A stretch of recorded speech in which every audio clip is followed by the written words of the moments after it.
नमस्कार, मी पूजा. दैनिक गोमंतकच्या इव्हिनिंग बुलेटिनमध्ये तुम्हा सर्वांचं स्वागत. जाणून घेऊया आज दिवसभरातील महत्त्वाच्या घडामोडींबद्दल.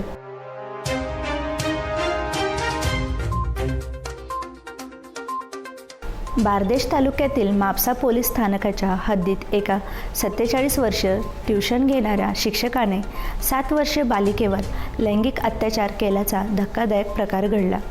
या शिक्षकाविरोधात म्हापसा पोलिसांनी गुन्हा दाखल करून त्याला अटक केली.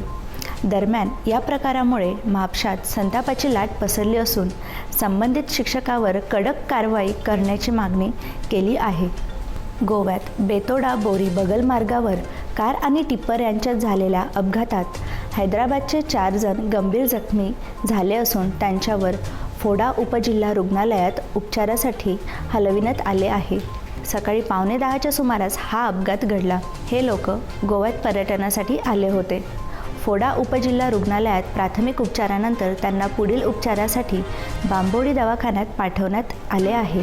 गोवा सरकारने पर्यटन आणि पर्यटकांसाठी लागू केलेली कोरोना SOPतील निर्बंध मागे घेतल्याने पर्यटकांची गर्दी वाढली आहे.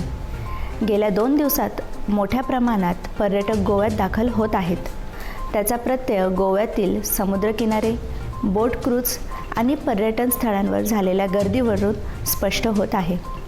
रस्त्यावरही वाहनांची वर्दळ वाढली असून त्यात पिवळ्या क्रमांकांच्या वाहनांचा मोठ्या प्रमाणात समावेश आहे. ताश्कत उझबेकिस्तान येथील महिलांच्या आशियाई पात्रता फुटबॉल स्पर्धेसाठी गोव्याची मारिया रेबेलो हिला आशियाई फुटबॉल कॉन्फेडरेशन रॅफरी म्हणून नियुक्त करण्यात आले आहे. गोवा फुटबॉल असोसिएशनने या नियुक्तीवर मारियाचे अभिनंदन केले आहे. मारिया रेबेलोने भारतीय संघाचे नेतृत्व देखील केले आहे. तर या होत्या गोव्यातील दिवसभरातील महत्त्वाच्या घडामोडी. अशाच ताज्या अपडेट्स जाणून घेण्यासाठी आमच्या दैनिक गोमंतक या वेबसाईटला भेट द्या आणि आमच्या YouTube चॅनलला सबस्क्राईब करायला विसरू नका.